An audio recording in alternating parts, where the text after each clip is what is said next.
À 9h14 du matin, 8 contacts missiles apparaissent simultanément sur le radar de l'USS Abraham Lincoln. Des contacts nets, des trajectoires balistiques standards en provenance du relèvement 047. Le système de combat Aegis les classe tous les 8 en 6 secondes et commence à construire des solutions d'interception avec l'efficacité concentrée d'un équipage qui a déjà exécuté ce type d'engagement. 8 contacts, 8 solutions en cours d'élaboration. L'officier d'action tactique autorise la séquence d'interception et le centre d'information de combat traite le problème exactement comme il a traité chaque problème missile dans cette guerre. Ils ne savent pas encore que ces missiles n'ont pas été conçus pour être interceptés par le système qui tente actuellement de le faire. Ils ont été conçus pour en disparaître. Et la disparition commence dans 4 minutes et 11 secondes, à l'altitude exacte où la géométrie de codage par rapport au faisceau radar de l'Abraham Lincoln produit une absorption maximale. Et lorsque ce sera terminé, il n'y aura plus rien sur l'écran à abattre, et 5 missiles seront encore en vol. L'Iran a passé 14 mois à construire cela. Pas un missile plus rapide. Pas une ogive plus maniable. Un missile qui paraît parfaitement normal pendant les 4 premières minutes de son vol et devient fonctionnellement invisible dans les 12 dernières secondes. Parce qu'à Mach 8, 12 secondes suffisent. 12 secondes, c'est tout ce dont l'Iran avait besoin. Le premier maître de 2e classe, James House, observe les 8 contacts sur son écran infrarouge passif depuis l'instant où ils sont apparus, et il n'a pas levé les yeux une seule fois. House est le principal opérateur infrarouge passif de l'Abraham Lincoln. Son système n'utilise pas le radar.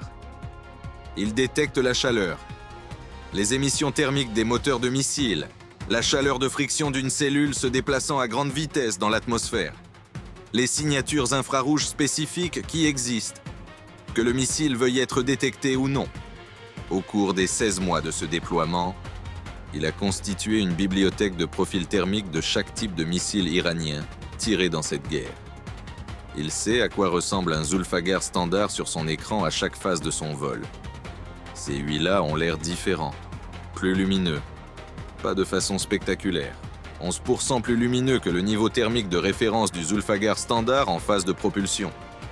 Une différence compatible avec une modification précise de la surface extérieure de la cellule. Un revêtement. Quelque chose appliqué à l'extérieur du missile qui absorbe l'énergie électromagnétique, l'énergie radar et la réémet sous forme de chaleur. Le revêtement qui rend le missile invisible au radar le rend légèrement plus chaud en infrarouge. Les ingénieurs iraniens avaient-ils résolu un problème et en avaient-ils créé un autre? Ils avaient simplement supposé que personne ne surveillait l'autre capteur. Hosse, lui, surveillait. Il nota le chiffre à 9h14, 11% au-dessus de la référence. Il continua à observer et à construire parce qu'il avait compris, avant que le premier contact radar ne s'estompe, ce qui allait arriver à l'écran au-dessus de lui et ce qui allait devoir se passer ensuite. Dans le centre d'information de combat, les solutions d'interception se construisaient proprement. 8 contacts, 8 géométries, des probabilités standards. 68% pour la plus basse, 81% pour la plus haute. L'équipage traitait le problème avec l'efficacité de personnes qui l'avaient fait de nombreuses fois auparavant et avait toutes les raisons de croire qu'elles allaient y parvenir à nouveau. À 9h18, le contact numéro 4 s'estompa.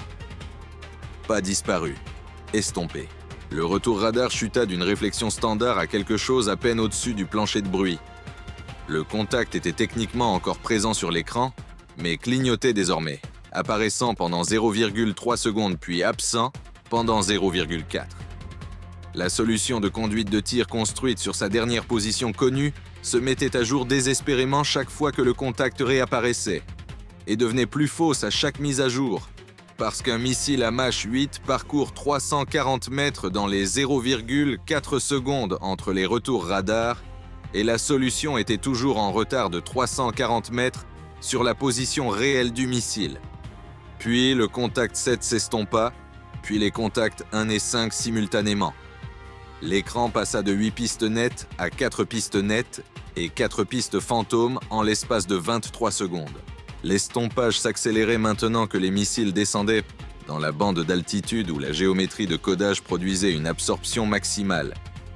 Chacun franchissant ce seuil et disparaissant de l'écran dans la séquence que les ingénieurs iraniens avaient calculée pour produire une confusion maximale dans le système de conduite de tir Aegis.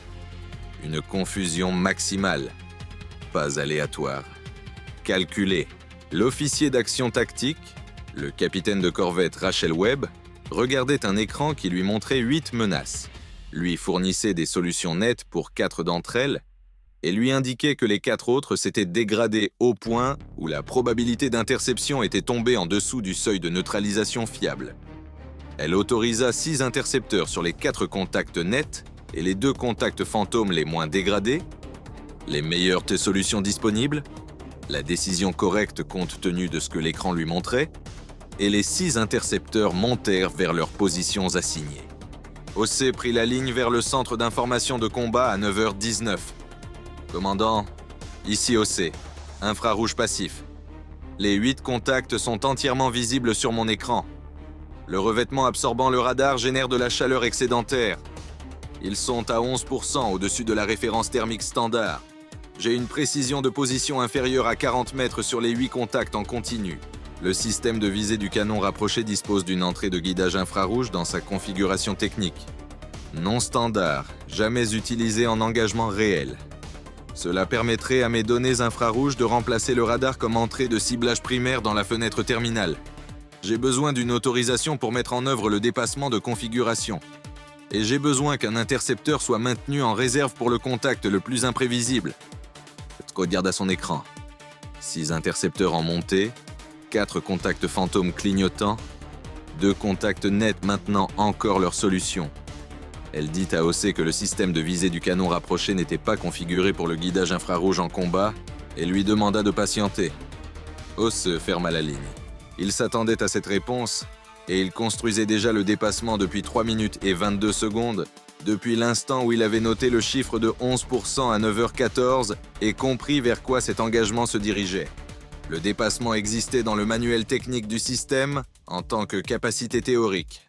Une voie de configuration conçue précisément pour ce scénario, qui n'avait jamais été mise en œuvre en combat réel, parce que personne n'avait conçu un scénario qui l'exigeait, jusqu'à ce que l'Iran passe 14 mois à faire exactement cela. Il continua à construire. À 9h20, les 3 premiers intercepteurs atteignirent leur contact assigné.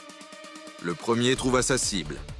Le contact numéro 2 maintenait encore un faible retour radar au moment de l'interception. La géométrie de codage du missile produisait un bref reflet plus fort lorsqu'il croisa le faisceau radar sous un angle légèrement différent. L'intercepteur trouva la cellule dans cette fenêtre de 0,3 secondes et détonna à 14 mètres du véhicule de rentrée. Un missile détruit. Le deuxième intercepteur atteignit la dernière position connue du contact 7 et ne trouva que de l'air vide. Le contact avait complètement disparu 1,8 secondes avant l'interception. Le missile s'était déplacé de 340 mètres depuis la position sur laquelle la solution avait été construite. Manqué. Le troisième intercepteur trouva le même air vide face au contact 1. Manqué. 3 intercepteurs consommés. Un missile détruit. 7 encore en approche. 5 complètement invisibles au radar. 2 contacts fantômes clignotants vers lesquels les 3 intercepteurs restants montaient, avec des solutions devenant moins précises, à chaque intervalle de 0,4 secondes entre les retours radar. OCE reprit la ligne à 9h20. Commandant, j'ai le dépassement de guidage infrarouge prêt à transmettre au système de visée du canon. J'ai besoin d'une autorisation.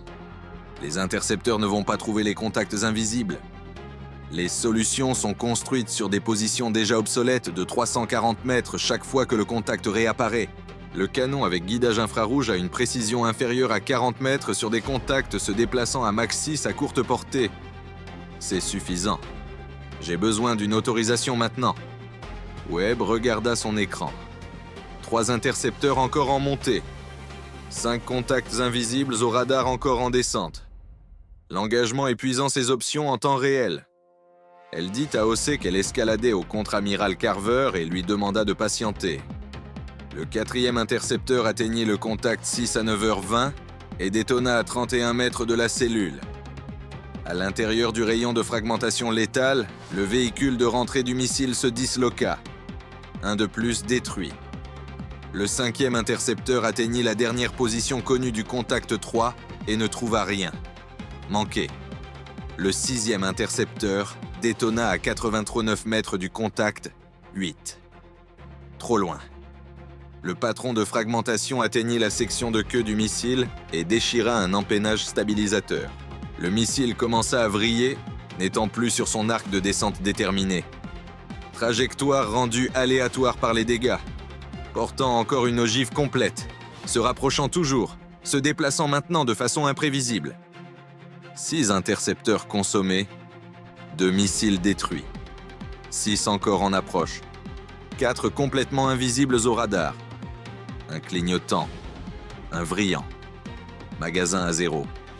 Le canon rapproché s'activa à 9h21 lorsque les contacts entrèrent dans son enveloppe d'engagement et ne trouva rien sur quoi viser.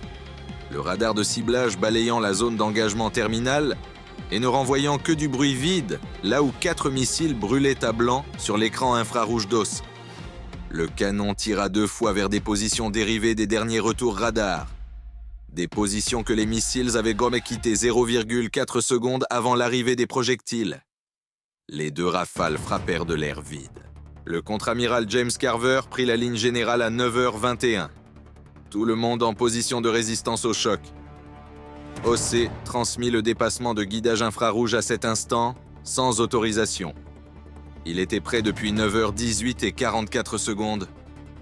Le dépassement était une modification de configuration à 14 paramètres du système de visée du canon, acheminant le flux de position infrarouge passif comme entrée de ciblage primaire, désactivant la solution dérivée du radar comme source de conduite de tir et remplaçant la géométrie d'engagement standard par un modèle de cône de probabilité infrarouge qu'il avait construit à partir de ses 16 mois de données de profil thermique.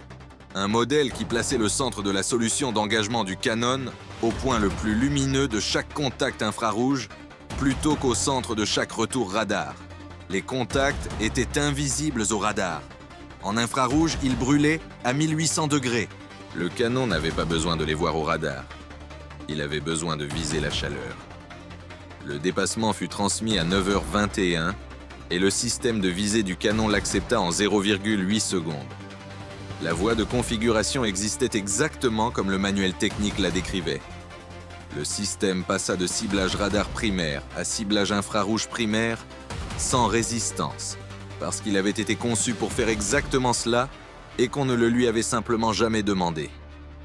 OC alimenta 5 signaux infrarouges en 4,1 secondes, un par contact. Des positions mises à jour dérivées d'un suivi thermique continu. Une précision de 40 mètres sur des cibles se déplaçant à Mach 6, suffisamment précise pour placer les projectiles à l'intérieur du cône de probabilité autour de chaque cellule en combustion. Le canon tira 5 rafales. La première rafale trouva le contact 4 à environ 104 mètres au-dessus du pont d'envol. Le guidage infrarouge plaçant les projectiles à 18 mètres de la position réelle du véhicule de rentrée. Le patron de fragmentation faisant détonner l'ogive au-dessus du navire. L'onde de souffle frappa le pont d'envol et projeta des membres d'équipage sur 3 compartiments. 6 blessés. Rien ne pénétra la coque. La deuxième rafale trouva le contact 7 à environ 85 mètres. L'ogive détonna au-dessus de la formation. L'onde de pression traversa l'ensemble du groupe de frappe simultanément. 4 autres membres d'équipage à terre. Coque intacte. La troisième rafale trouva le contact 1 à environ 125 mètres. Interception nette. Les projectiles frappant le véhicule de rentrée avant l'initiation de l'ogive. Le missile se disloquant sans détonation. Des débris éparpillés sur l'eau à 200 mètres à tribord de la proue. La quatrième rafale trouva le contact 5 à environ 58 mètres. L'interception la plus proche de l'engagement. Le guidage infrarouge plaçant les projectiles à 9 mètres du contact. L'ogive s'initiant sous l'impact de la rafale et détonnant à environ 58 mètres au-dessus du pont d'envol. L'explosion d'une ogive complète à 58 mètres n'est pas un quasi-accident dans aucun sens confortable du terme. L'onde de pression frappa simultanément toutes les surfaces de l'îlot. 8 autres membres d'équipage blessés. 2 antennes radar arrachées de leur support. Un incendie se déclara dans l'espace communication du 2e niveau de l'îlot et fut maîtrisé en 7 minutes et 31 secondes. 18 membres d'équipage blessés. 2 antennes radar perdues. Un incendie éteint. L'Abraham Lincoln entièrement opérationnel. Un contact restait. Celui qui vrillait. Le missile endommagé avec l'empennage déchiqueté générant une signature thermique aléatoire en vrillant. Le retour infrarouge clignotant tandis que les sections chaudes de la cellule pivotaient dans et hors du champ des capteurs d'OC. La précision de position dégradée de 40 mètres à environ 140 mètres par le vrillage imprévisible. OC avait conservé un intercepteur en réserve précisément pour ce contact. Il l'avait demandé à 9h19 et Webb ne l'avait pas autorisé. Il avait noté dans sa transmission de dépassement qu'un intercepteur devrait être retenu pour le contact vrillant, et le contre-amiral Carver, lisant la transmission de dépassement dans la même seconde où il autorisait la mise en position de résistance au choc général, avait autorisé l'interception de réserve à 9h21. L'intercepteur fut lancé à 9h21 sur les données de position dérivées de l'infrarouge d'OC. Pas une solution radar, une solution infrarouge. La première interception de combat réel jamais exécutée en utilisant l'infrarouge passif comme entrée de conduite de tir primaire. L'intercepteur atteignit le contact vrillant à 9h22 et détonna à 22 mètres de la cellule en rotation. L'ogive s'initia sous l'impact de la fragmentation et détonna à environ 183 mètres au-dessus de l'océan, à 140 mètres de la proue tribord de l'Abraham Lincoln. Le dernier contact avait disparu. Dans le centre d'information de combat, Webb regarda l'écran pendant 4 secondes. 8 contacts, 2 détruits par des intercepteurs, 6 engagés par le canon, 4 ogives détonnées au-dessus de la formation, une disloquée sans détonation, une détruite par l'intercepteur de réserve, 18 membres d'équipage blessés, 2 antennes radar, un incendie. Elle prit la ligne vers la position d'OC. Le dépassement de guidage infrarouge, dit-elle. Expliquez-moi la chronologie. OC regarda son écran. L'anomalie thermique de 11% au-dessus de la référence qu'il avait enregistrée à 9h14, le dépassement qu'il avait construit pendant 3 minutes et 22 secondes avant que le premier contact radar ne s'estompe, les 5 signaux infrarouges qu'il avait transmis en 4,1 secondes, tandis que la ligne générale résonnait encore dans tout le navire. « J'ai remarqué la signature de codage à 9h14, commandant, » dit-il. 11% au-dessus de la référence thermique standard, compatible avec un traitement de surface absorbant le radar, qui réémet l'énergie absorbée sous forme de chaleur. J'ai commencé à construire le dépassement à 9h14 parce que je savais que les solutions radar allaient échouer avant que le premier contact ne s'estompe. Webb resta silencieuse un instant. « Vous aviez le dépassement prêt avant que les contacts ne commencent à s'estomper ?»« Oui, commandant ?» dit Oss. Elle ne dit plus rien, après cela pendant un long moment. Le lanceur Zulfagares, suivi par les aéronefs de surveillance de l'Abraham Lincoln depuis le moment du lancement, dont la position avait été fixée à moins de 16 mètres grâce à 9 minutes de collecte passive continue, reçut 12 missiles de croisière à 9h24. Le lanceur et l'installation qui avaient passé 14 mois à développer le codage absorbant le radar cessèrent d'exister à 10h09. Le dépassement de guidage infrarouge d'OC, la modification de configuration à 14 paramètres qu'il avait construite en 3 minutes et 22 secondes à partir d'une entrée de manuel technique jamais utilisée en combat réel, fut transmis à chaque navire du théâtre d'opération à 9h31. Chaque système de canon rapproché en mer d'Arabie, dans le golfe d'Oman et dans le détroit d'Ormuz, disposait désormais d'une capacité de guidage infrarouge active et prête. Le codage furtif de l'Iran avait été conçu autour d'une seule hypothèse, que les systèmes de défense navale utilisent droit le radar pour viser. Chaque système du théâtre disposait maintenant d'une réponse qui n'utilisait pas du tout le radar. L'Iran a tiré 8 missiles invisibles sur l'USS Abraham Lincoln. 8 contacts qui ont disparu du radar un par un en descendant. La séquence d'estompage précise que les ingénieurs iraniens avaient beau calculer pour produire une confusion maximale dans le système de conduite de tir et Aegis, une incertitude maximale dans les solutions d'interception, une probabilité maximale que 8 ogives atteignent le pont d'envol d'un porte-avions qui ne pouvait pas les voir venir. 18 membres d'équipage blessés. 2 antennes radar perdues. Ah, Nathan. L'Abraham Lincoln toujours opérationnel. Et la leçon que l'Iran a rapportée ce matin-là de la mer d'Arabie était précisément celle qu'il voulait le moins apprendre. Que le capteur le plus dangereux sur le porte-avions le plus puissant du monde n'est pas le réseau radar qu'il a passé 14 mois à apprendre à vaincre. C'est l'écran infrarouge passif auquel personne n'avait songé à diriger un missile. Et le premier maître qui a remarqué qu'il affichait 11% au-dessus de la référence à 9h14 et qui a commencé à construire la réponse avant que quiconque sache qu'il y avait un problème.